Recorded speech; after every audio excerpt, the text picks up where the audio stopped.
Okay.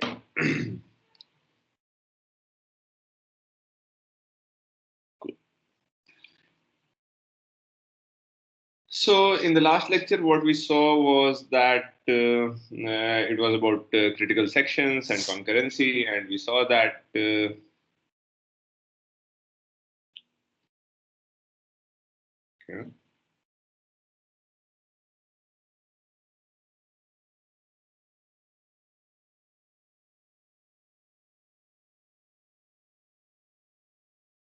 Yeah. In the last lecture, we saw that critical sections need to have mutual exclusion. Yeah. Somebody saying something?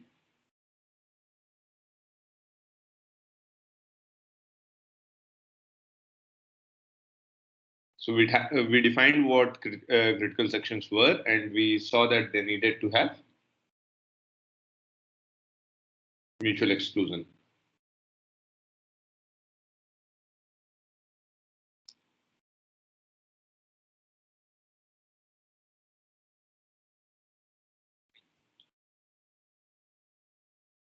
While being executed by different threads.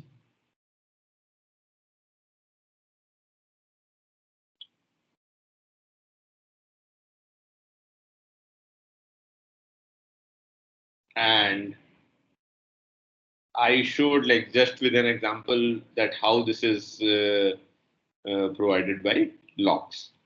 So today we'll look slightly deeper into locks and how they are made and what are their working principles, etc. Last time we just looked as the at the code as a black box, and today we'll actually see that how locks are implemented. So if you remember the code, the code was like really simple. So you first declare the lock variable. So you declare something like this: lock understood the mutex. So declare variable globally, and then you write your code, and then before the critical section, you put the lock. Then comes your critical section.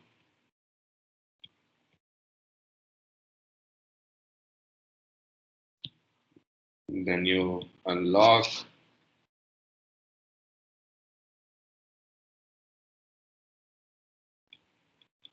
And then you go on with the work. Okay, so this was the syntax that we had last time. So this is basically just a variable, a lock. You declare the variable, lock variable. Okay. So you need to declare it.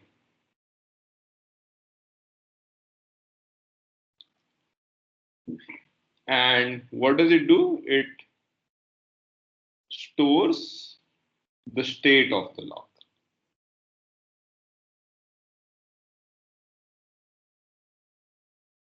And what is the state of a lock?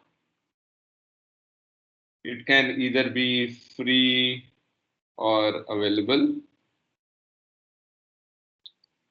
also called unlocked, or it can be acquired or locked. So when it's free or available, what happens? What does that mean? That means that no thread has the lock currently.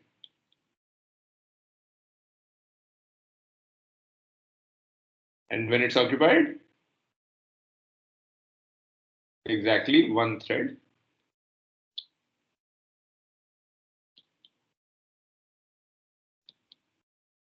has the lock. Okay. And this thread is called owner of the lock.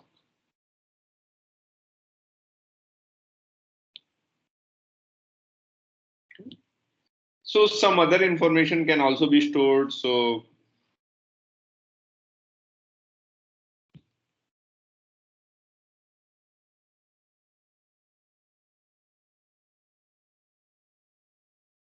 apart from the state.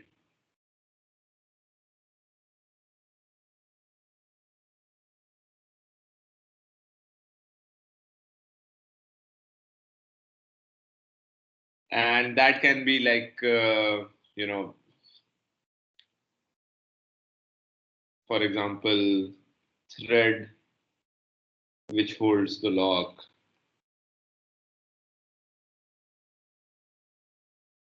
or a queue of threads waiting for the lock,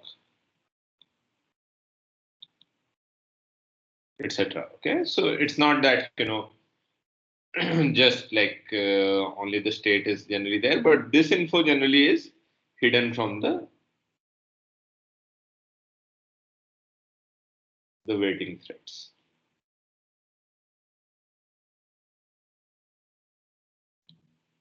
Okay. So let's go to some semantics, that what happens when we declare things and all, or when we use these statements.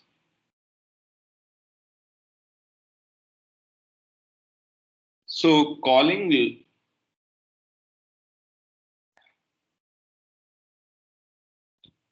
lock tries to acquire the lock. So this is simple.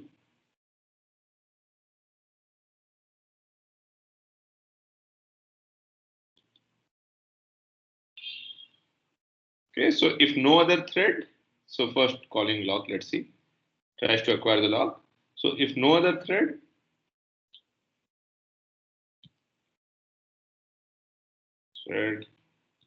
is holding the lock,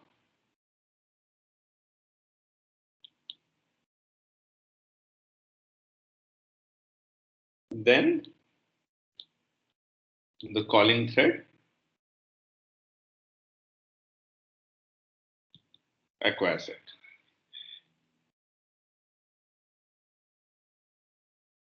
Okay.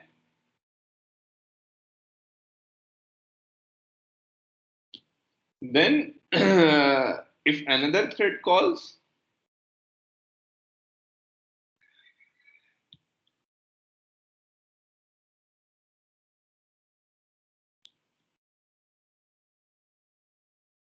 then it will not return.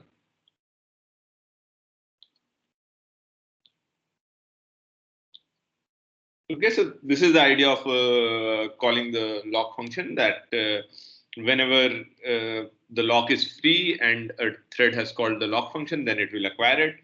And if it is not free, if it is held by some other thread, then it will not return. Okay, good. And now calling unlock.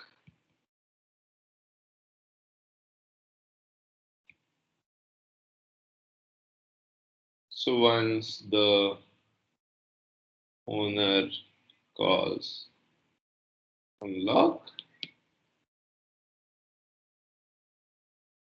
if no thread is waiting,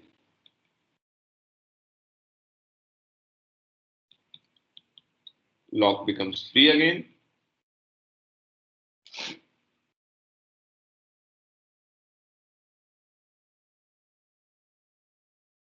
And if threads are waiting,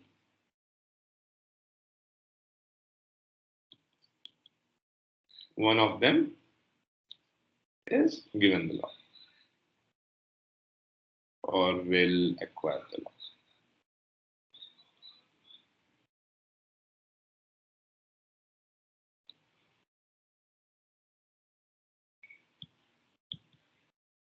Okay. So I hope the semantics of lock and unlock, is clear.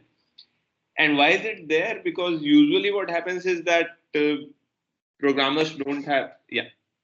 Is there a question?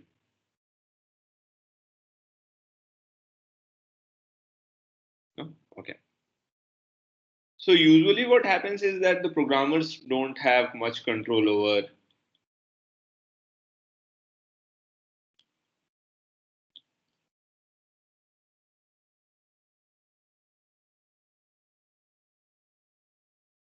scheduling,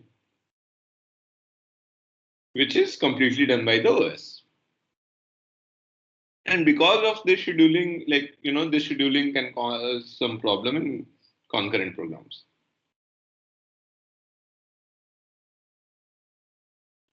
Like we saw last time.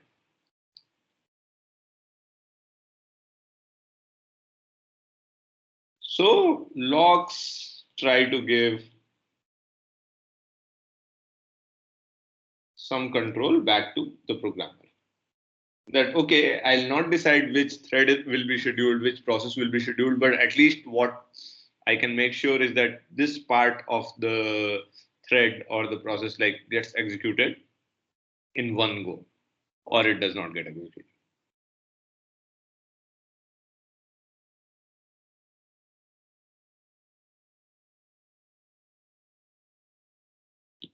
Okay. In what sense? That they can make sure that uh, a part of their code gets executed atomically. Okay, so as I said, this lecture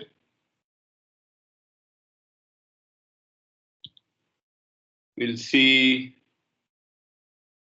how to build a lock,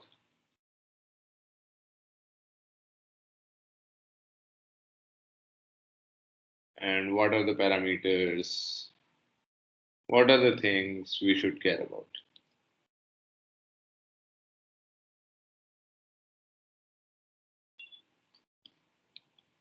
So this is what is going to be the central topic of this lecture. And so let's first see that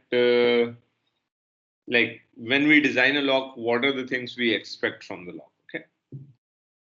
So how do we evaluate a lock?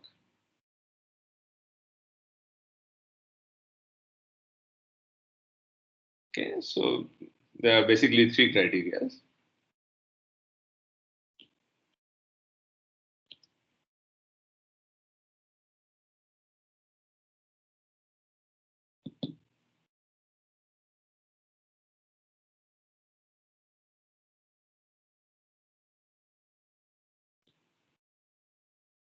And what are the three criteria?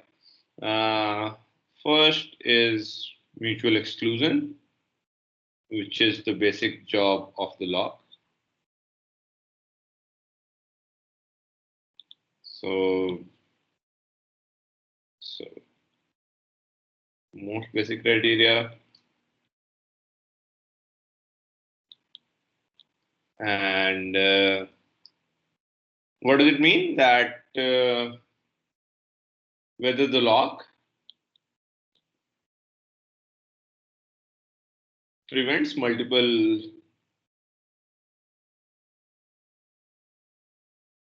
threads from entering the critical section.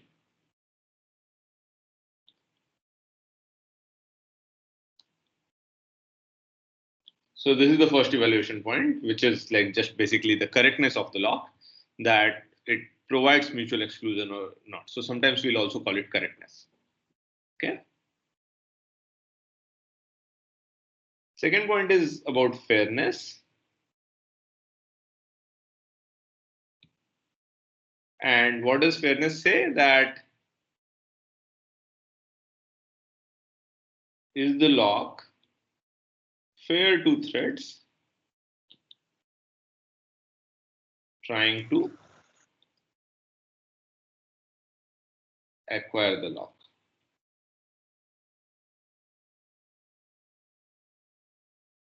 What does it mean? That no waiting thread should starve, basically.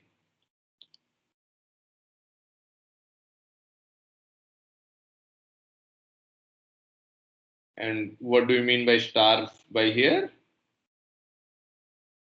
Never getting the lock.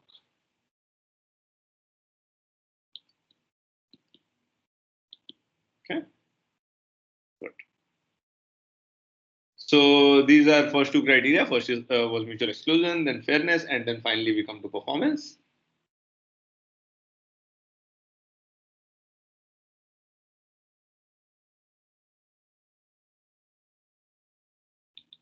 So which basically talks about what are the overheads.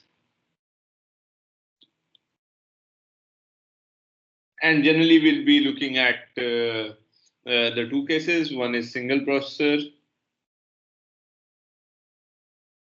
Else.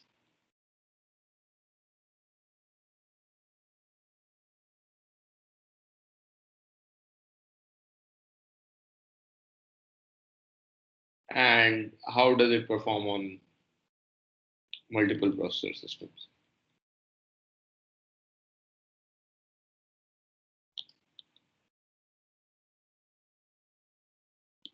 So we'll see that some locks might, do better on like single processor, some might do better on multiple processor, and so on. So we need to keep these in mind.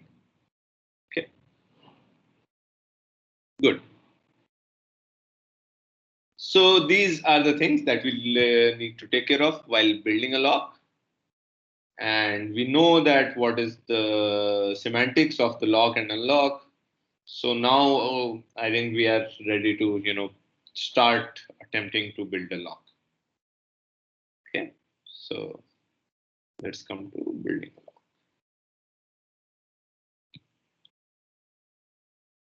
So first we'll go through some like failed attempts.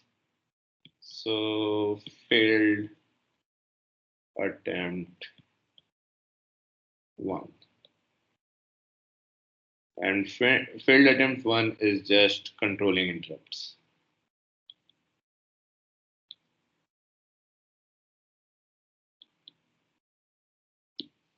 So this lock is like the code is very simple. That so this basically just like stops the interrupt, disable the interrupts for like So the code is like this: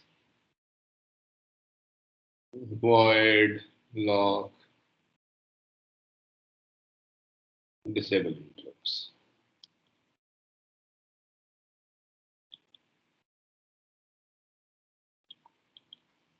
That's it. And then unlock is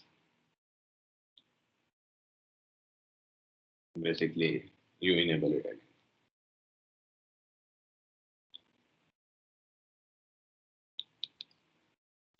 Yeah, so basically just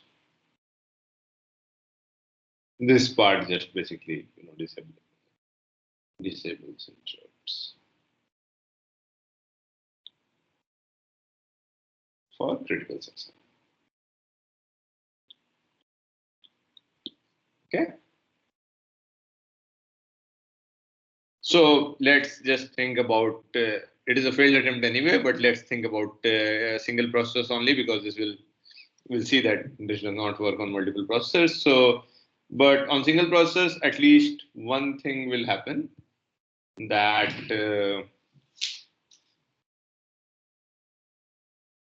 the so what is the working principle of this? So, I mean, does this work? At least, is this correct?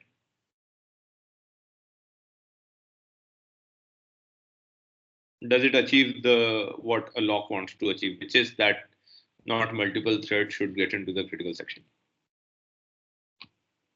Anyone? Um, Yeah, can the can a user process disable all the interrupts? Because I don't think it would be able to disable the timer. exactly. So that is one problem. And if we allow it to do that, then things can go wrong. So that is one problem. But the question is something different. So if suppose we give this, uh, like, special privilege to a like user process, then does it work?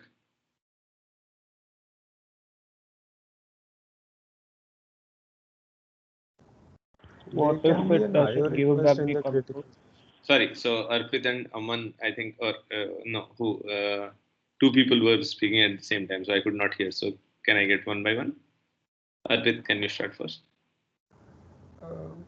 So I was saying that there can be an IO request within the critical section. So like that would block one thread and it would run the other thread. Okay. So, all right. And the other? The like the program will not give back control. Like if you're stopping the interrupt, it will not give control back to the No, that other I threads or understand. So that is the challenges. problem with this lock. But my question was whether this lock works. Like, does it stop other threads from getting into the critical section?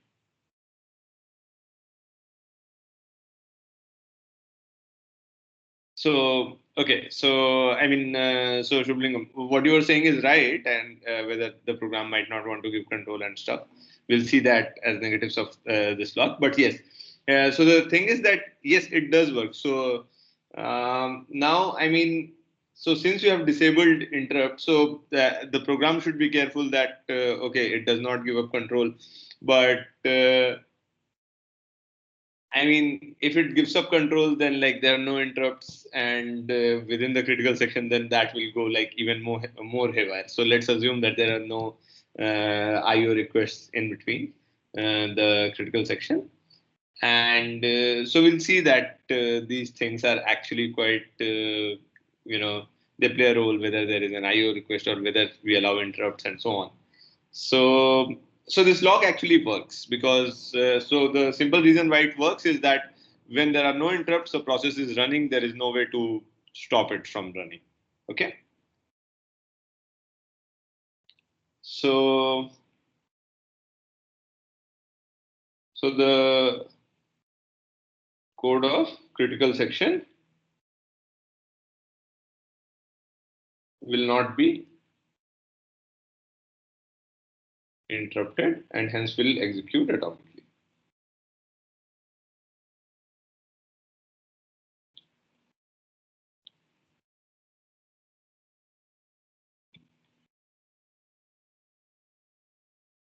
So last time we had seen what we mean by atomically, that it will all execute together in one go. Okay. So if anything, like the positives are it's a simple lock that achieves mutual exclusion. So it fulfills the first criteria. But what are the negatives? As like people were pointing out. So first one, this involves trusting, the process. So turning interrupts off, as Arpit mentioned, this is a privileged operation. And if we trust a process with this operation, then what can go wrong? Shubhlingam was saying that the process might not give up control.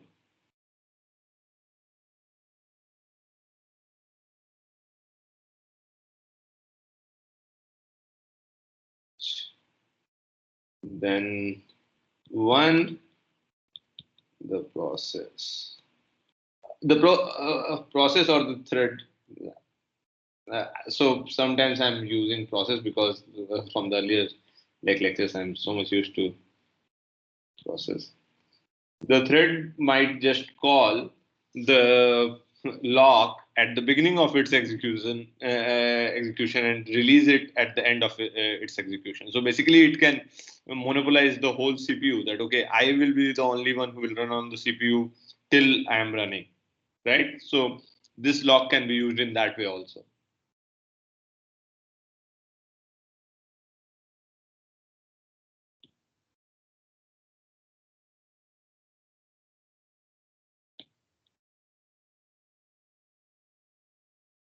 So this monopolizes the.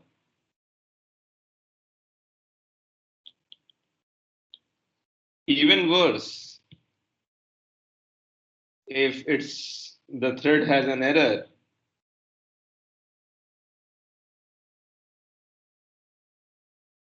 or error and goes into infinite loop, then what will happen?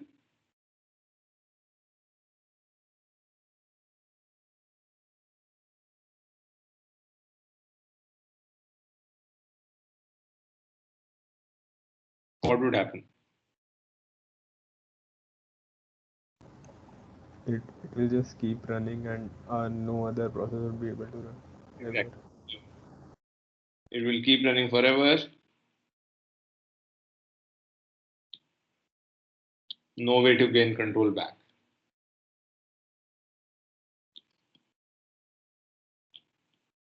So the only option is restart. Okay, so this is the first negative, that you don't want to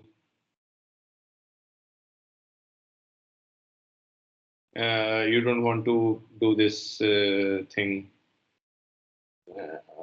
You don't want to trust a process with this thing. Any thread, a user process with this thing. Okay.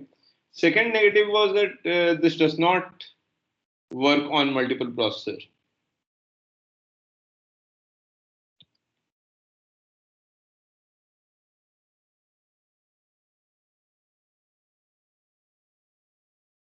Why? On one processor you disable the interrupts. The other processor can on the other processor some other thread is running and it will just execute the critical section no stopping other threads from entering critical section on other processes. Okay, so if there are multiple processors, you disable interrupts on one, and then the others are there is this the other threads can enter the critical section there. So it is not even correct on, or it does not even give mutual exclusion on multiple processors. All right. So, and the third point, that missing interrupts can cause system problems.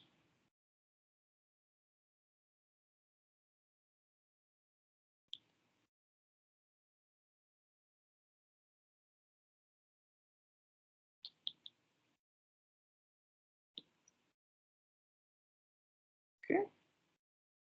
So, for example, if some process needs to wake up after some IO is complete, and then some other process is there, and the other process had this lock, and then while the lock was, or while the critical section was executing, the request came back that okay, IO is complete or something, and then there is no way to now wake up because this interrupt is lost. So there is no way to know that we should be going and waking up the first process and so on. So this is one example system problem that can be caused. Good. So, but still these interrupts are used within the OS. So we cannot trust the user process with it. But if the OS has threads to protect its own data structures and so on, then it can. But again, it needs to be careful of some of the thing. Okay, so the OS can trust so the trust issue goes away, the first issue, because OS trusts itself.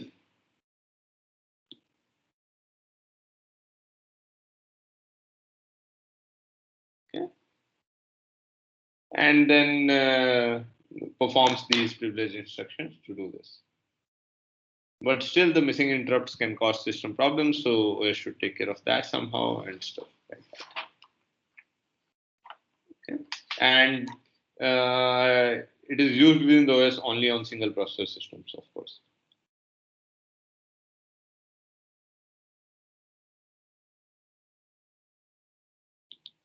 Not on multiple processor systems. So this was the first simple lock, or which was not really viable for your process. So let's try another attempt. So failed attempt 2. And this is just going to have a variable. Okay.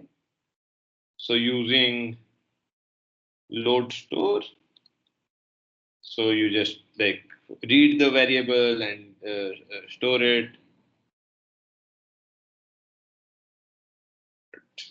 Okay, so idea is use a variable flag to indicate the state of the lock.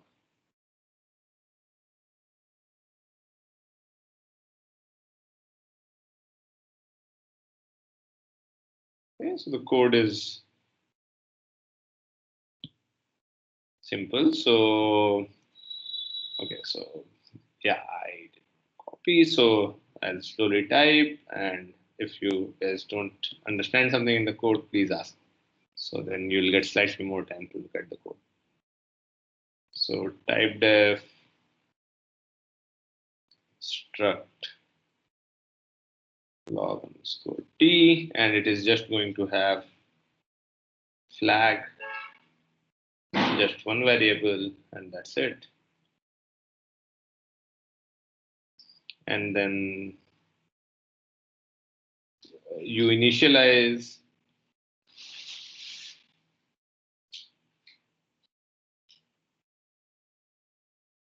init log underscore t, let the variable be mutex,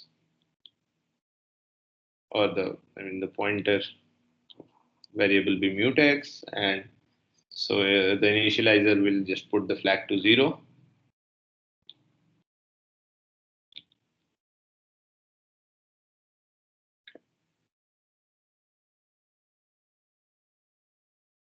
And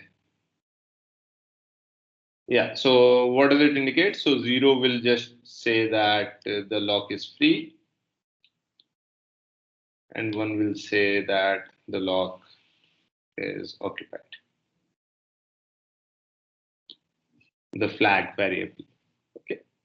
And now just this is the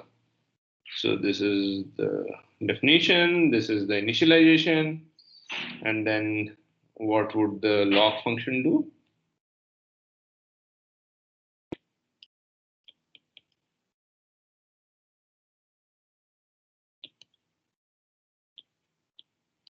It would basically, while the flag is 1,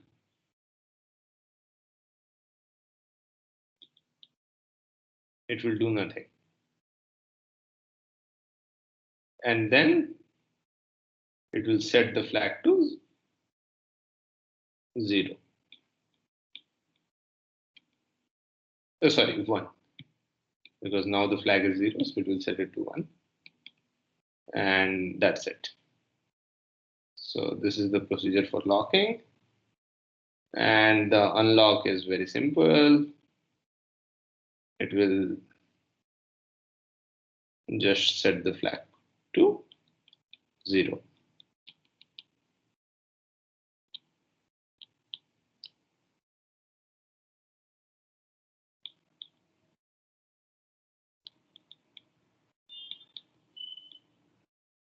Okay. So this is the code. So do you understand the code? Let me just switch on. Just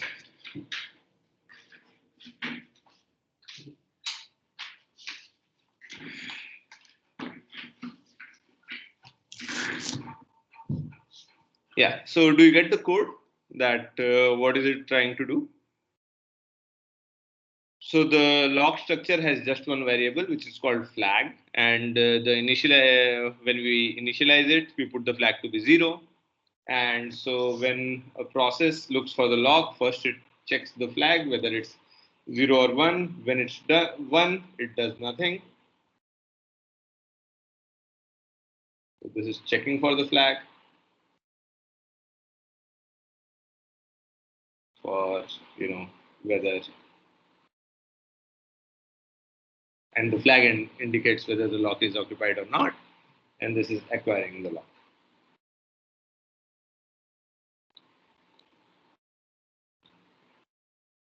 Okay. So this thing is called, this doing nothing and waiting is called spin wait.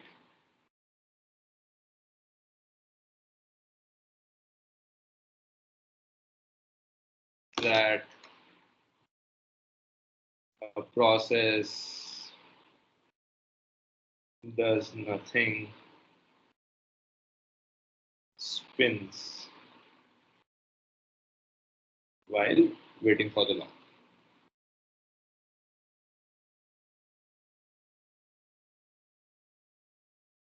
Okay. So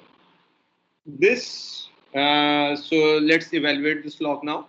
Do you think this is correct?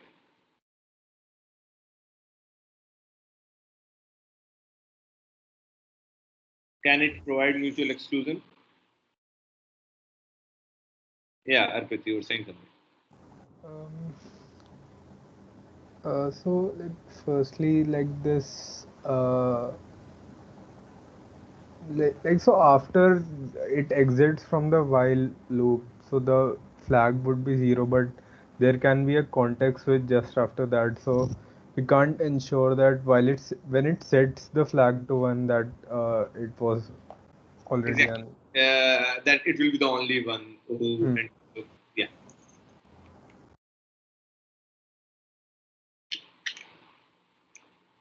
So Arpit is right, and this is not correct, and the problem is correctness.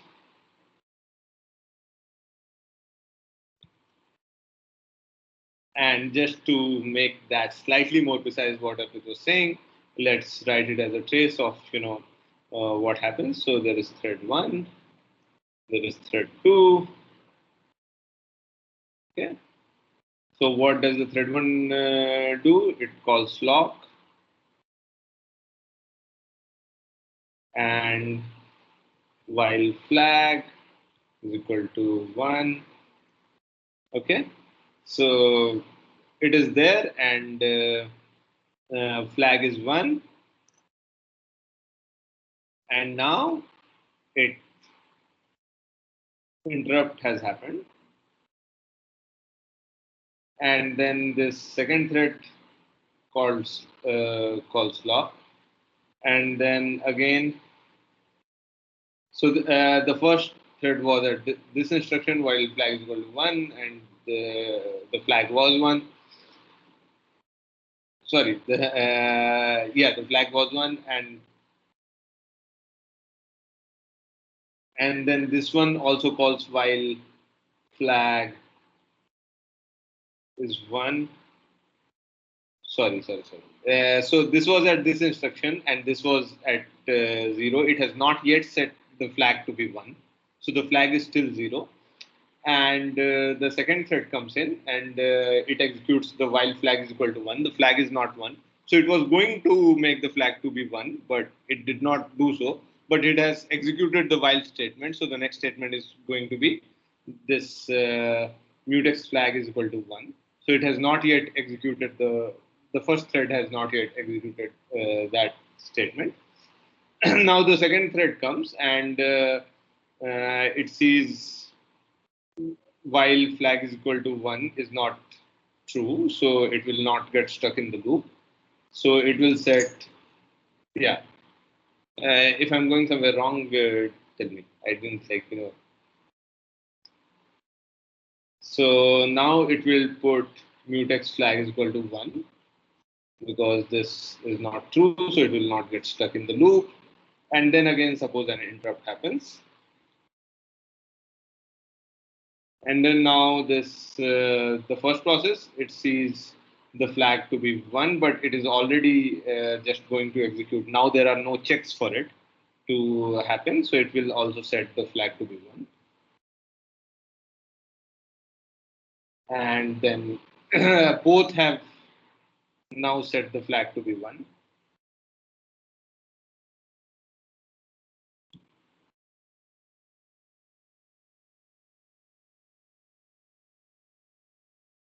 So both, and none of them are stuck at the while. So both will enter critical section.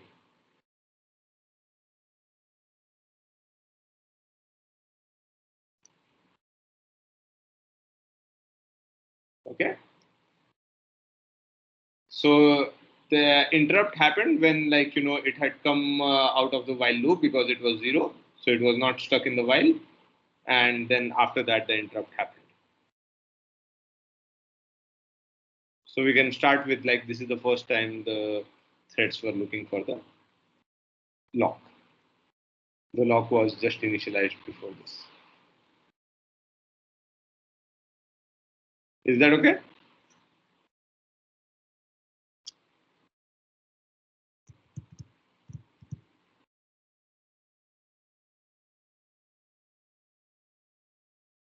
If you don't ask me, I will not get to know that whether it's okay.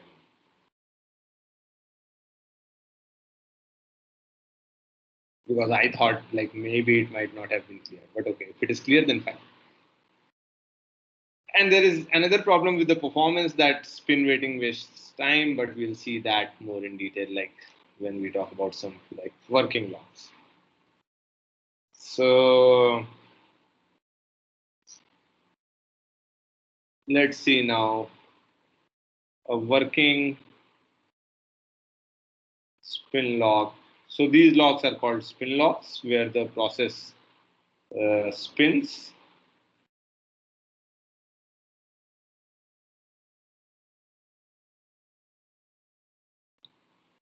Okay. So now we saw that, okay, if we want to do it just at the software level, if we want to just provide it, does not, like, really work. So the hardware provides some support now.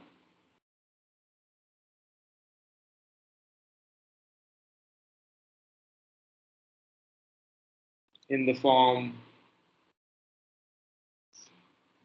of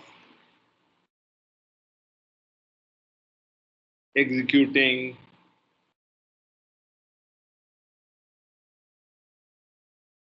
somehow complex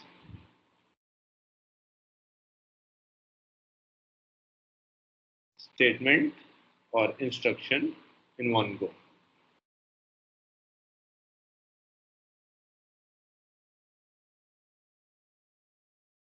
So here it's going to be the test and set instruction, which the hardware will execute in one step. I mean, not maybe not in one, like, CPU cycle, but it will execute it like in one go. And what does the instruction say? So it takes a pointer to some address, takes a pointer to some value. Okay. In the same step, returns the old value and also updates it to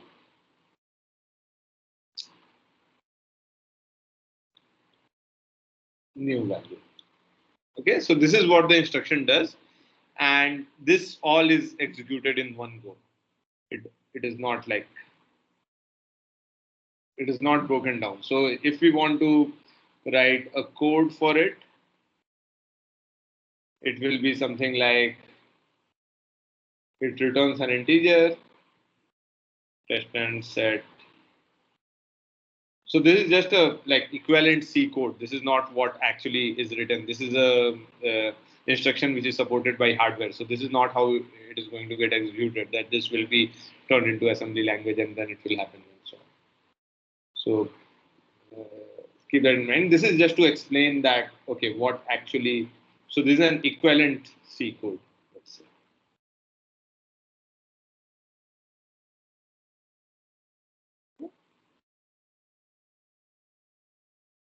So it takes a pointer and it takes a new value, and simply it will now store it in a variable. I mean, the C code will store, but the hardware will just output.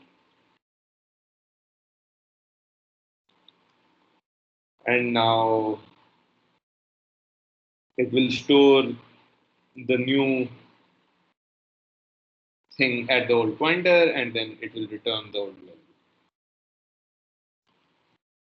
And that's it. So any problems with this code?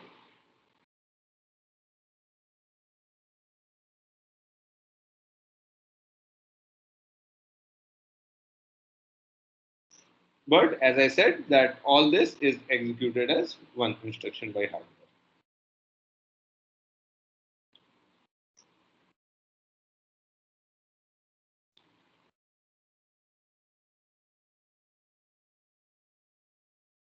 And now providing the support for this instruction actually lets us build a lock.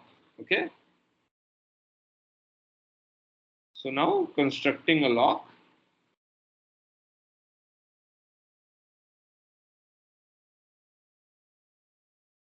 using test and set.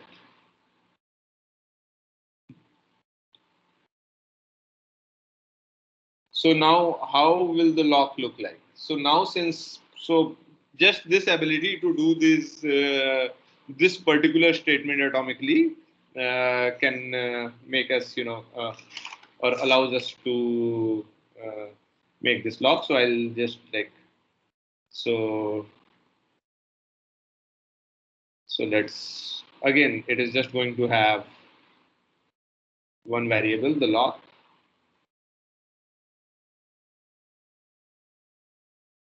Int flag. That's it.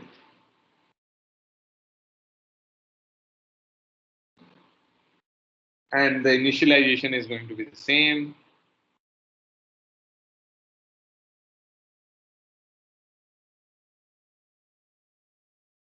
Whatever. The same as before, just setting the flag to 0.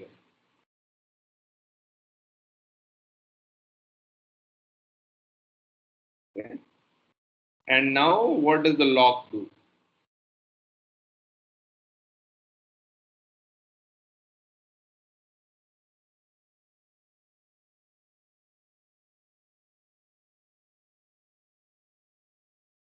So it takes a pointer to the lock, and while, so what does test and set do? Test and set also returns an old value, right? So while test and set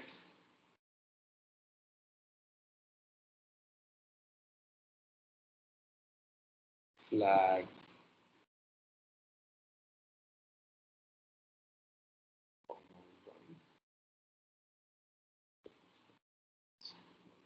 I guess.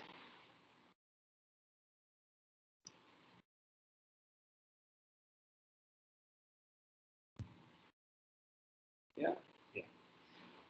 And then do nothing, and that's it. And word unlock is going to again remain the same. Lock flag. Okay. So this is the code for lock and unlock using test and set. And so again, the semantics is going to be the same. That okay, when it's 0, the flag, then the lock is available. When it's 1, it's going to be occupied. So how does this work? So why the locking and unlocking now is, it can happen, and no, it does provide mutual exclusion. So it does apparently, or not apparently, it does. So suppose there is a new thread. Okay, so I'll try to keep this here so that, okay, I'll just make it slightly smaller. Let's see. So let's do right here. Okay. So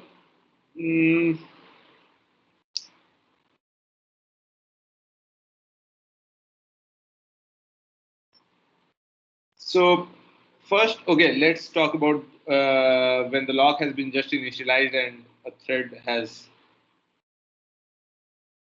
thread, okay, let me looks for the lock the first time. So what will happen? So it comes there and it goes into the while loop and it applies the test and set. And what does test and set return? It returns the old value. So the old value is going to be 0, so it will not get stuck in the while loop. But also at the same time, it passes on 1 here, this one, okay, to test and set. So test and set has these two things, testing and setting. So it does not get stuck in the loop because it gets 1. The test and set, sorry, it gets 0. The test and set function returns 0 because the old value was 0. And at the same time, in the same instruction, the test and set sets the value to be 1 of the flag. Okay, so it gets the lock.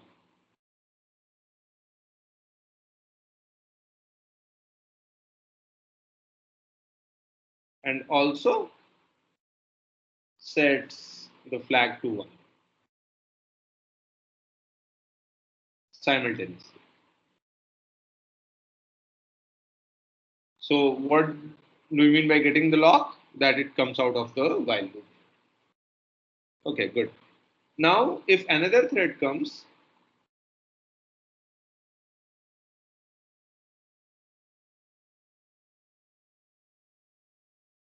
while the flag is 1, then it will be stuck in the while loop. So it will also be setting it to 1 every time it will execute the set test and set, but that 1 is already there, so that will not make a difference, and it will keep getting 1 back every time, and it will yeah, it will not get out of the while loop. Okay, so this is the idea. So is the idea clear that why it provides mutual exclusion? It is because the whole test and set instruction can be executed in one go by the hardware. Okay, any questions about this?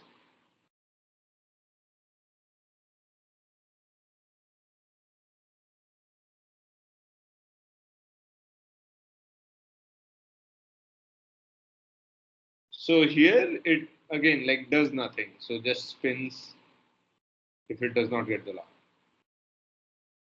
and keeps spinning.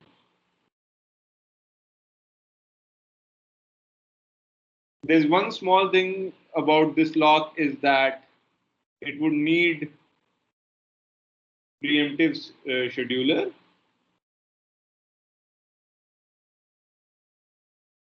which can like remove a thread from running. Why? Because a thread is spinning and just waiting for the lock. So a thread spinning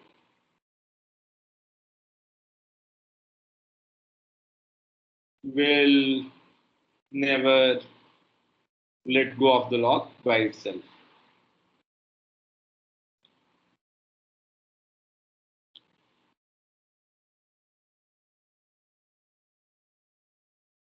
Okay. So this is just one point about it. So let's like evaluate this lock that we designed quickly. So let me increase the so that the writing becomes slightly more clear. So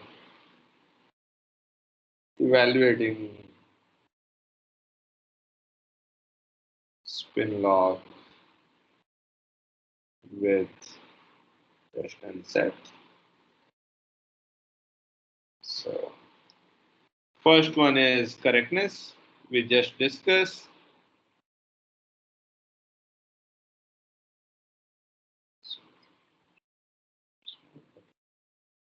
Second is going to be fairness. And as like you can observe there is no guarantee for a thread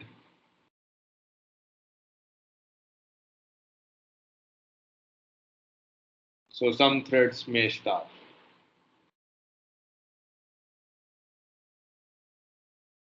I mean, so suppose one thread has acquired the lock, now there are many threads waiting, and then the second thread gets, and then the first thread comes back again, and it gets, and maybe it just keeps oscillating between a few threads, and some threads never get the lock. So it does not perform well on, like, the fairness criteria. So what about performance? So performance wise now, so as we said that we'll look at two cases. So single processor and multiple processors. So single processor, it's quite bad. Suppose n threads are waiting, or n threads go for acquiring the lock.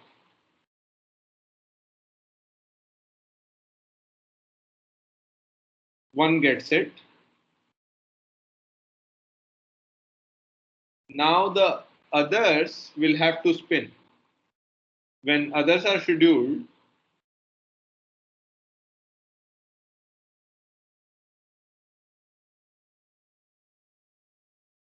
they will just spin in their slice.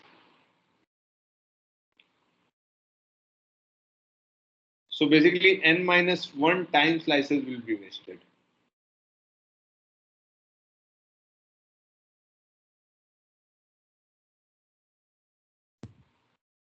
Okay, so this is quite bad on single processor, but on multiple processors, not so much. Why? Because suppose T1 has lock on processor 1 and T2 is spinning and on processor 2. Now, since T2 is spinning on processor 2, T1 is still executing. It did not get interrupted. So T1 can finish its job.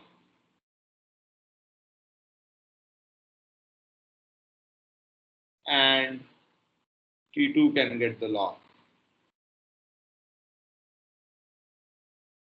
Okay, so assuming the locked section is not too long.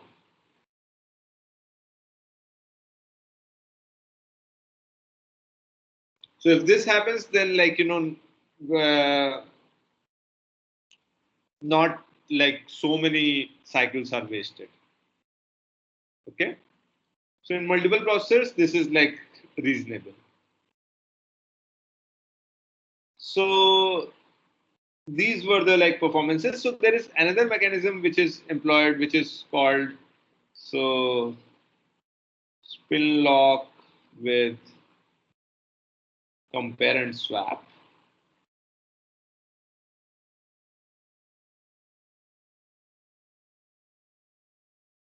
So what does compare and swap do? So instruction provided by hardware is compare and swap.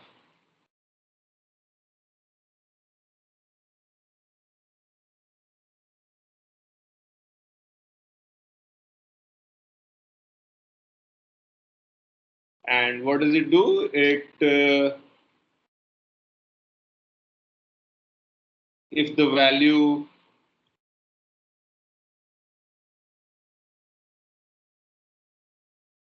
at pointer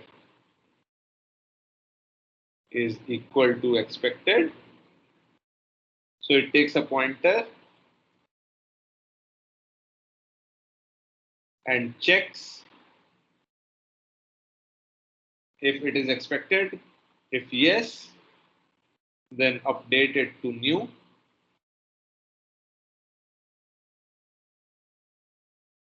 If no, then do nothing.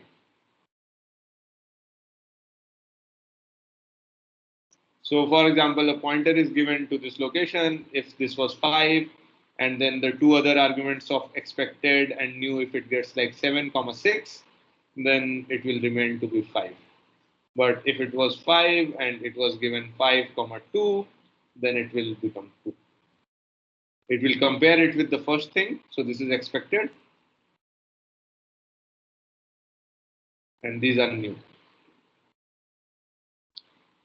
Okay. So it will compare it with the first value. If it is not same, then do nothing. Then it remains 5. If it is same, then put it to 2. And how can we make a lock with this? We'll compare the. Okay, so I'll just write the code and like quickly write the code, and then you can figure out by yourself. So void lock.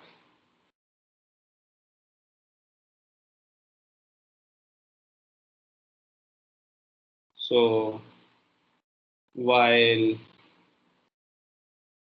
compare and swap, and then this takes the flag pointer to the flag, sees if it is 0. If it is 0, then it updates it to 1 and returns.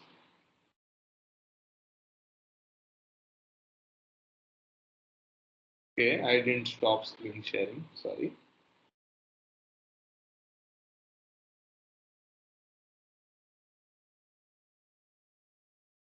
Sorry, my tablet has some problem. Just wait for.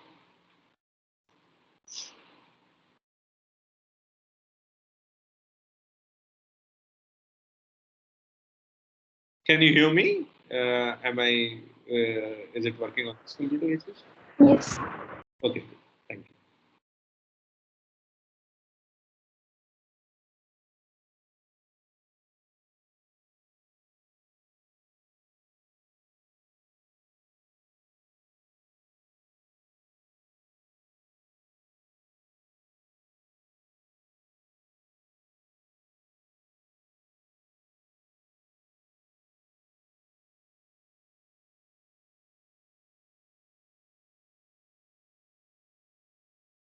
Just give me a moment.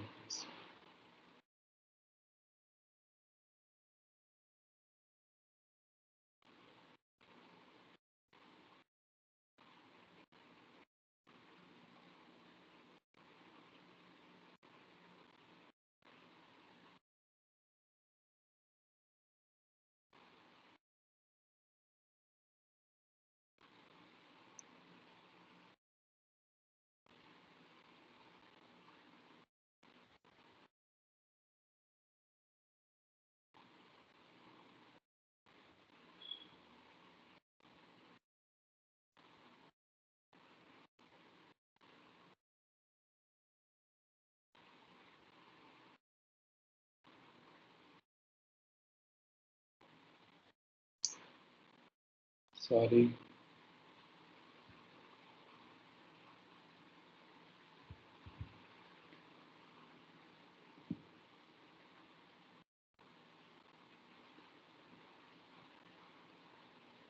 Okay.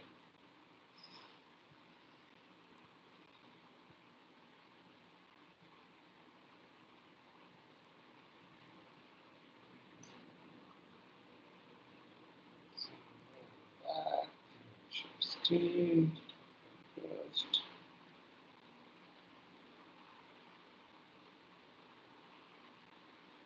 Okay, so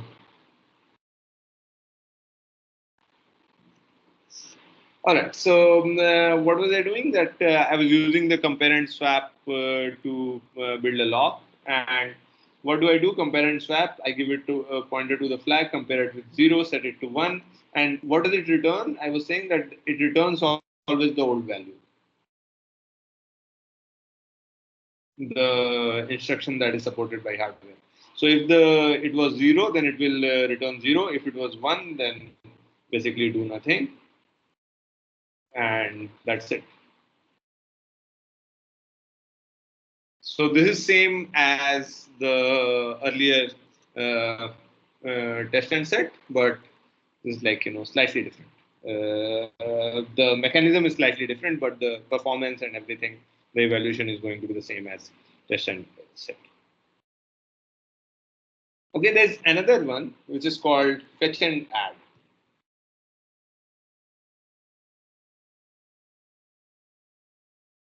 So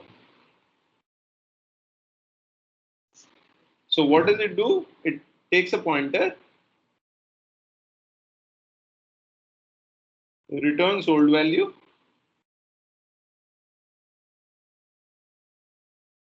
and increments it also.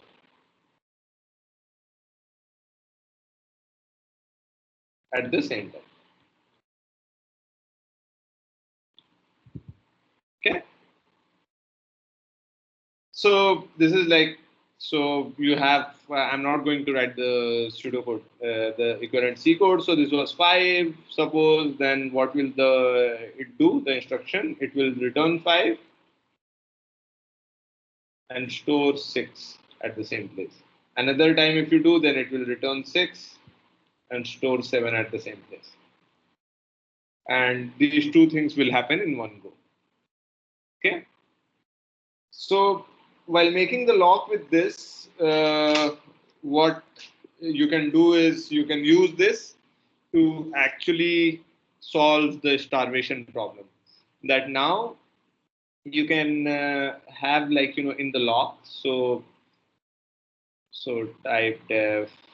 So now I'm not writing everything because I will run out of time before saying everything that I wanted to.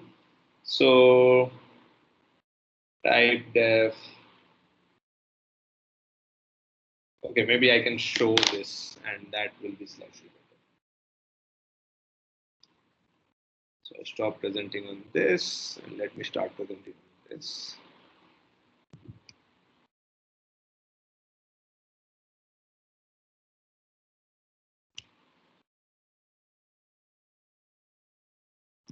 Okay, so can you see the screen? Should I increase the size or something? Because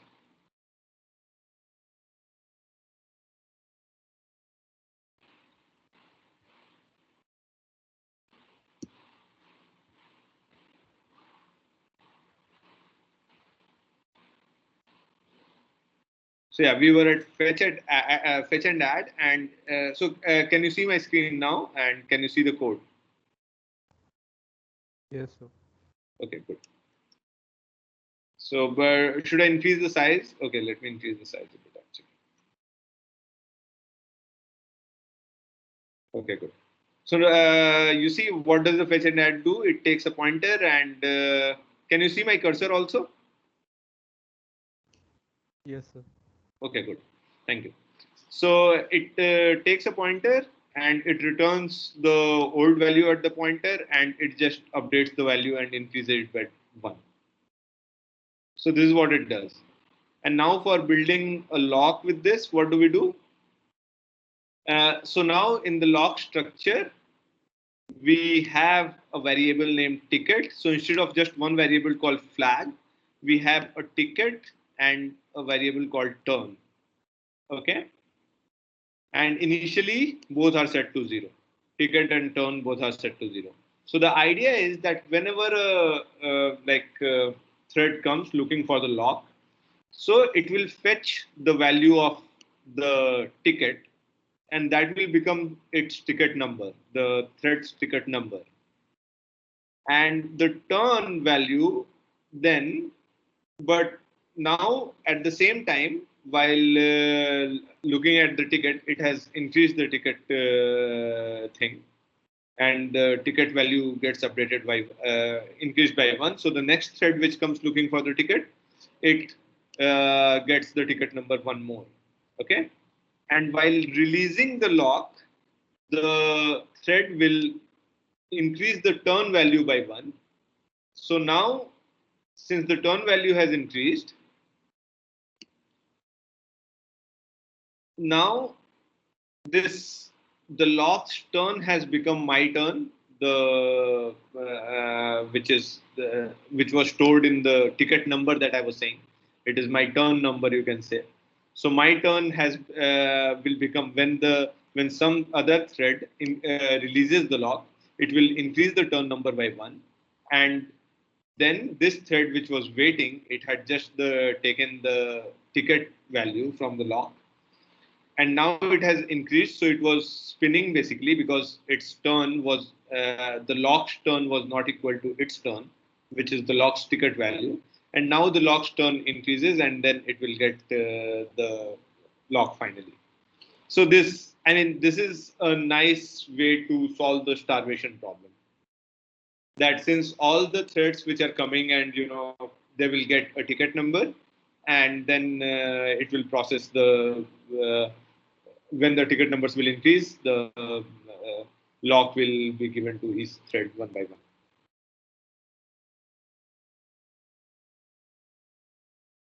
So you can have a look at this code even now. Like if you have any question about this now, then you can ask. But yeah, it's better if you work it out yourself and see how it works. But the good thing about this is it solves the starvation problem. Okay.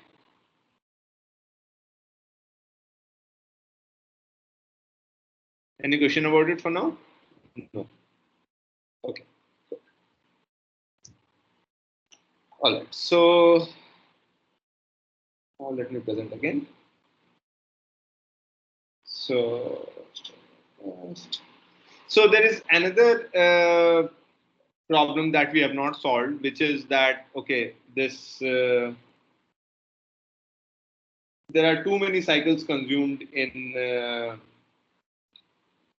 while doing this. Okay, so this we did on the other thing. So now for spinning.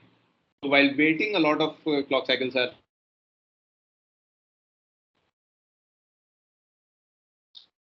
solution is just yield. So instead of spinning, what can happen is that in the lock,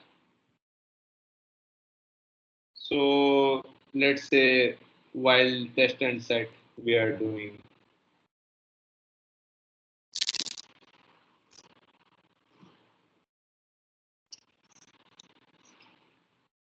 and flag 1, and then you just yield.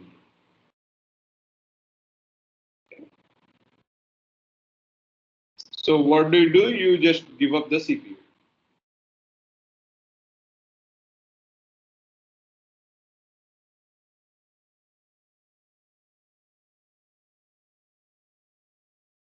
Okay.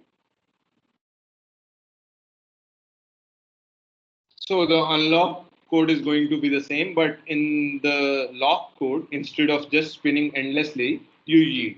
So you just give up the CPU to some other thread or some other process, whatever the scheduler wants to schedule, but you don't keep spinning.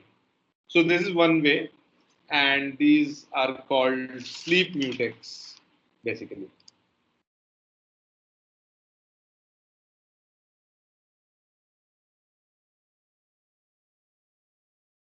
Locks.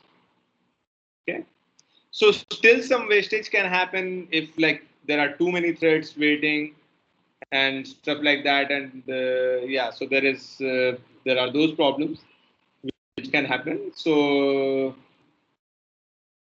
you are one can even try to take care of those. So there are even more complex locks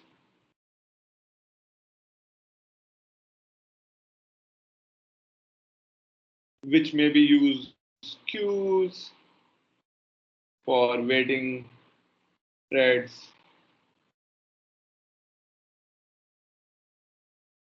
Okay. And maybe so there is this called two-phase locks, which spin for some time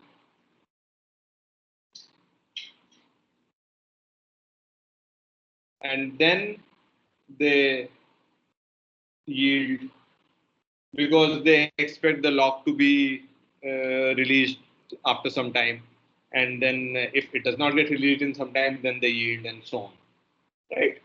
So you can read about these in the book. So this one is not done in much detail, but the Q one is done in detail in the book. So you can have a look, and if you want to implement that, you can try. So in summary, we saw that there are these two types of locks. One is spin lock, and one is this called sleeping mutex or sleep mutex. Okay. And this one yields basically, and this one spins while waiting for the thing. So which one we should use where? Okay.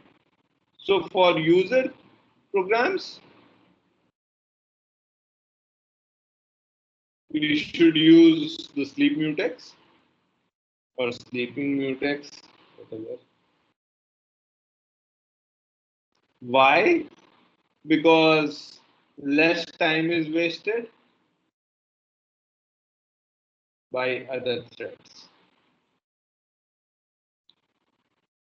Okay, waiting or spinning. And this time will be even more so if the first thread takes a lot of time while releasing the lock. But in the OS, you'd be using the spin lock. Why?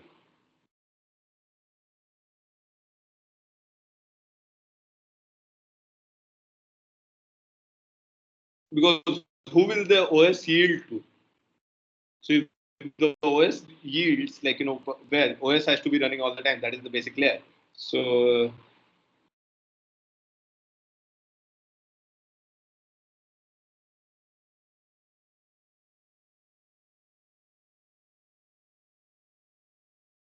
okay, so that is the problem. But then you have to be very careful because these are kernel programs. One, so also while using these spin locks from the OS, you must disable interrupts.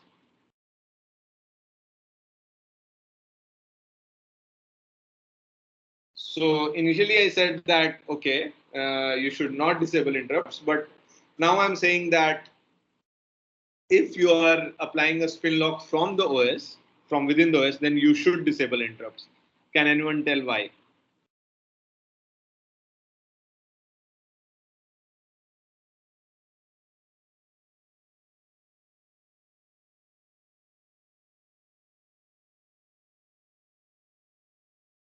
Okay. So the problem is that if not, then what if the interrupt handler also requests the same lock?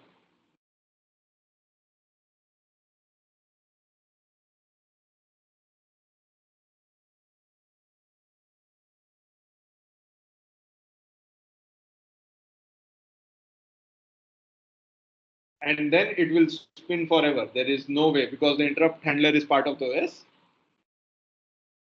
and it will not get the lock and it will spin forever. So this is a problem, and for the same reason, you should not go to sleep. Also, the OS process should not go to sleep. Must not go to sleep or blocked state while holding the lock.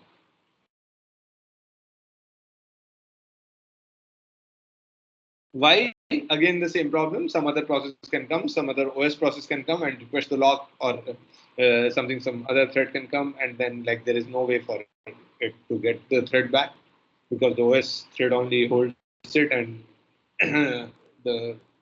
it will spin forever. Okay. So the take home message is that one should use spin locks very carefully and release them as soon as possible. Okay. So yeah, any questions about this last part about why you should use the sleeping mutex kind for user threads and why the spin locks for the OS. Is that okay? Okay, cool. So yeah, that's all I wanted to do today. So yeah, is there any question, anything about the today's lecture or anything else? Quickly, yeah, we are slightly over time. So when the OS lock is like spinning, waiting for the lock. So what which process will yield the which process will unlock it? No, that's what I'm saying. That nothing will unlock it. So that is the problem with using the spin lock within the OS. I mean, if you use it, then you have to be careful that the process should finish it and just yield the lock. I mean, it should finish it and release the lock as soon as possible. Okay.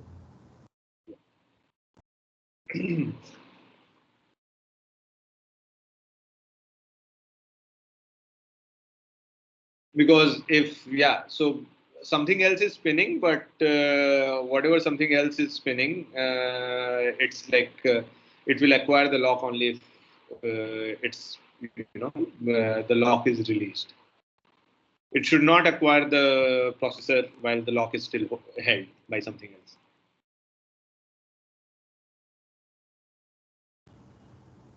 Got it. Okay. So any other questions?